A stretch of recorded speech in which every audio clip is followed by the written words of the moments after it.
cuando una empresa, y digamos que el Estado es una gran empresa, podemos analizarlo desde ese punto de vista, es verdad que no va a beneficios y tal, pero sí que su estructura y su funcionamiento se podría parecer.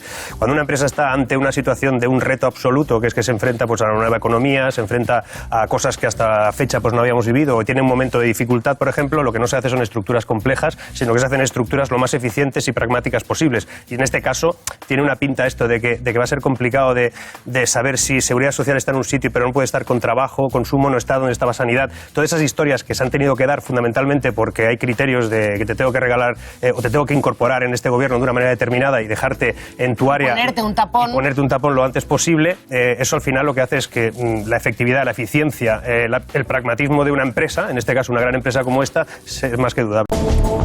El salario mínimo interprofesional a ver, evidentemente que cuanto más alto mejor en un momento determinado, pero el problema que tiene es que si no está asociada a la productividad es un mal asunto. Lo que puede acabar generando es todo lo contrario. Hay diferentes versiones sobre lo que está pasando ahora con ese aumento del salario mínimo, pero el salario mínimo que se ha aumentado hasta ahora venía de muy abajo. El que se pretende ahora puede ya perfectamente incidir en el que se contrate o no se contrate a un número determinado de personas. Si no va asociada a la productividad de esa empresa, subir el salario mínimo interprofesional es un asunto bastante arriesgado, la verdad, ¿eh? Y más cuando el mercado actualmente laboral está en plena frenada. Eso es más que Yo creo que hay una España real que todos conocemos, al menos algún amigo o familiar, que sabe lo que es trabajar por unos 900, 1.000, 1.100 euros. Y que todos hemos visto cómo ha subido el precio de la luz, cómo sube la cesta de la compra. ¿Cómo ha subido todo? Dilo. Sí, la vivienda, el alquiler. Es otro problema. Eso yo creo que es la gran asignatura pendiente de cualquier gobierno, a mi modo de ver. Es decir, estamos hablando mucho de se rompe España, pero hablamos muy poco de cómo se rompe la gente la cabeza para llegar a fin de mes. Y quiero terminar. Aquí hay gente que se llena la boca con la patria y todo esto, pero no sabe lo que es la vida de gente que para llegar a fin de mes tiene que hacer malabares como esta gente. Hay que estar con estas personas, porque aquí hubo una crisis, hubo un rescate financiero, hubo una amnistía fiscal, se recortó la sanidad, se recortó la educación, ha habido perdedores y hay otra gente a la que le ha ido muy bien. Y ahora estos hablan tanto de que se va a romper España. Algunos le rompieron la hucha de lo que tenía. Justo en este tema es cuando hay que dejar lo abstracto y lo conceptual. Y realmente en el detalle, una de las cosas importantes es que probablemente lo que hay que intentar es que no suban tanto las cosas, hay que buscar la fórmula en que la vivienda no te ocupe más el 60% de lo que ingresas, porque el máximo recomendable es un 30%. Entonces, todo aquel que se esté pasando de ahí tiene problemas. Ella ha dicho una frase, ella ha dicho, sí, ayudas y lo que necesitamos es que haya empleo. Porque si él estuviera trabajando, serían dos sueldos de 900. Ojo con eso. Y que ese es un problema gravísimo. El problema es que esa medida no ayuda a la creación de empleo. Hay que ayudar a otra cosa, pero la creación de empleo toda esa familia con un sueldo que toda esa familia con dos sueldos. Hay que preguntar en muchas de esas familias lo que no se cuenta de la economía sumergida. ¿Hay dinero para subir las pensiones? No, así directamente no. Lo que pasa, y además está demostrado, cada mes hay un déficit importante además aumenta el coste de ellas. El problema de las pensiones es que ahora mismo se va a decir desde un punto de vista, y no digo, también sería un problema en el otro lado, solamente desde un punto de vista de una izquierda bastante profunda, por decirlo de alguna manera. También sería difícil de entender que eso se pueda solucionar desde la derecha bastante radical.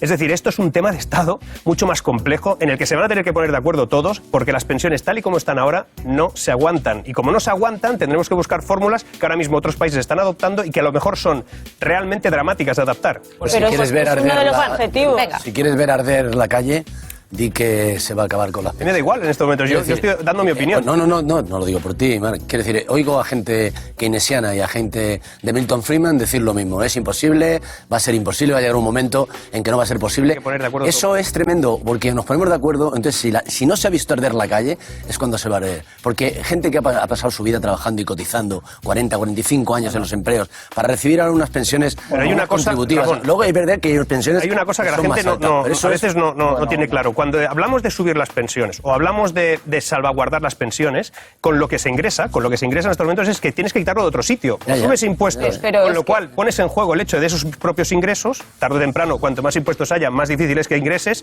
por un tema puramente de inversión.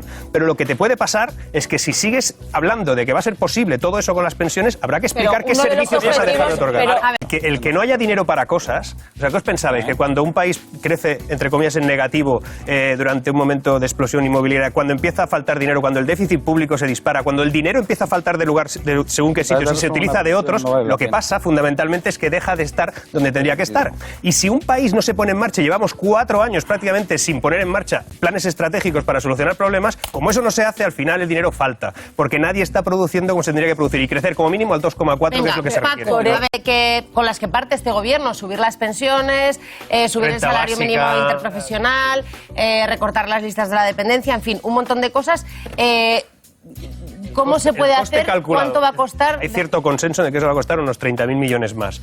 Claro, sacar 30.000 millones más cuando nos están diciendo desde Europa que ojo con el déficit, que además, si miramos los ingresos de empresas en lo que sería el impuesto de sociedades a fecha de noviembre, se ha parado, o sea, se ha derrumbado básicamente, el hecho es que se complica, porque para sacar 30.000 millones de euros solamente de los ricos, esto que decíamos de incrementar 2 puntos cuando cobras más de 130.000 euros al año, no es a los de 130.000 todo el completo, sino a partir de 130.000, eso es difícil. Con la tasa Tobin, es decir, esa que tiene que ver con los bancos y sus interacciones, o con la tasa Google, que en Francia, por ejemplo, un país que tiene capacidad de ingresar mucho más por esa tasa, solo ingresan 600 millones, hombre, pinta raro de que vamos a llegar a los 30.000, con lo cual Europa nos va a decir que, ojo, como ya nos dijo antes, porque este presupuesto al fin y al cabo será una derivación de la otra, con incluso algún gasto más, nos podríamos encontrar de que el déficit va a ser inasumible, nos van a decir que esto lo tienen que volver a arreglar y ese presupuesto no está tan claro, ¿eh? A ver, venga, Juan, que Paco lleva mucho rato callado. Provócamelo un poco. Inasumible ha sido también rescatar bancos y autopistas. Pero es que yo ahora no estoy hablando de eso, o sea, simplemente con el presupuesto que hay. Cuando se habla de lo primero nunca nos preguntamos tanto de dónde va a salir. De todos modos, el no rescatar bancos, cuando hablamos de rescatar bancos habría que haber analizado qué significaba no haber rescatado a los bancos. Pero en todo caso, porque podría haber sido la demolición de todo. No pierdas el tiempo, no entienden de que los beneficios eran para los pocos, pero las pérdidas las compartimos todos. Yo entiendo que Paco esté tan enfadado porque, claro, yo estoy... Las listas de la dependencia, en fin, un montón de cosas.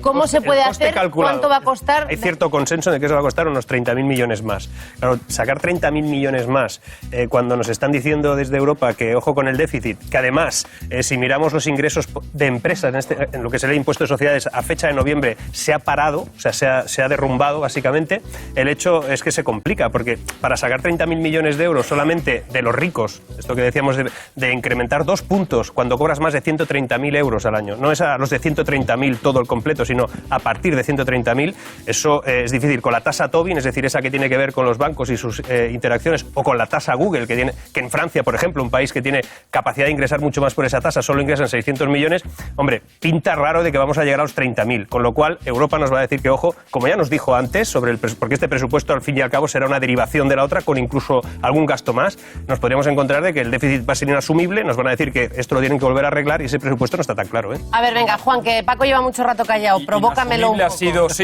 Inasumible ha sido también rescatar bancos y autopistas. Pero es que yo ahora no estoy hablando de eso, o sea, simplemente con el presupuesto que hay. Cuando se habla de lo primero nunca nos preguntamos tanto de dónde va a salir. De todos modos, el no rescatar bancos, cuando hablamos de rescatar bancos habría que haber analizado qué significaba no haber rescatado a los bancos. En todo caso, porque podría haber sido la demolición de todo. No pierdas el tiempo, no entienden de que los beneficios eran para los pocos, pero las pérdidas las compartimos todos.